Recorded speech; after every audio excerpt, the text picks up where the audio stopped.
Pen જે છે એ આપણી તલવાર છે. પેનનો ઉપયોગ ત્યાં ભરપૂર કરવાનો છે. મહેરબાની કરીને જો હું નજીક લાવું છું, આ 2 રૂપિયાવાળી સસ્તી પેન પ્લીઝ ના લઈ જતા. આ પેનથી એક તો શું થશે કહું તમને, ઊંડાણું કરવામાં સમય વધારે જશે, કારણ કે આનું ક્ષેત્રફળ ઓછું છે. તમારે જાડા બોલપેન વાળી પેન લાવવાની. તેનાથી શું થશે, સર્કલ કરવામાં તમારો ટાઈમ ઓછો બગડશે. અને દરેક પ્રશ્ન તમે જુઓ, તમારે કેટલા 200 પ્રશ્નો તમારે ટીક કરવાના છે, તો તમને તમારી સર્કલ કરવાની સ્પીડ પણ ખબર હોવી જોઈએ.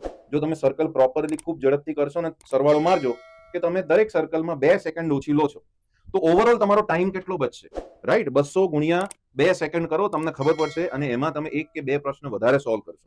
એટલે દોસ્તો એ યાદ રાખજો કે બોલપેનની જે ટેકનિક છે ખૂબ જ ઇમ્પોર્ટન્ટ છે. અને બીજી વસ્તુ કહું, ચોખ્ખું ઇન્સ્ટ્રક્શન્સ હોય છે પરીક્ષામાં કે OMR માં જે ABCDE ઓપ્શન છે એને પ્રોપર તમારે ટીક કરવાના. એટલે ઘણા વિદ્યાર્થીઓ કેવું ટીક કરે, આટલું કરશે. હવે આ બેઝિક વસ્તુ છે, આટલું તમને ખબર હોવી જોઈએ.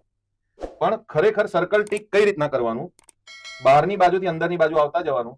એટલે તમારે ક્યારેય બહારની બાજુ તમારો લીટો જાય નહીં. આ બહુ નાની બાબત છે, સામાન્ય બાબત છે. ઘણા વિદ્યાર્થીઓને પ્રેક્ટિસ કરી હશે. આપણે અહીંયા આરંભ એકેડમીમાં જ્યારે તલાટીના મોક ટેસ્ટ ફ્રીમાં લીધા હતા ત્યારે દરેક વિદ્યાર્થીને આપણે શીખવાડેલું કે સર્કલ કરવાની પણ એક માસ્ટરી તમારામાં હોવી જોઈએ. તો પ્લીઝ આને ફોલો કરજો, પરીક્ષામાં તમે યાદ રાખશો.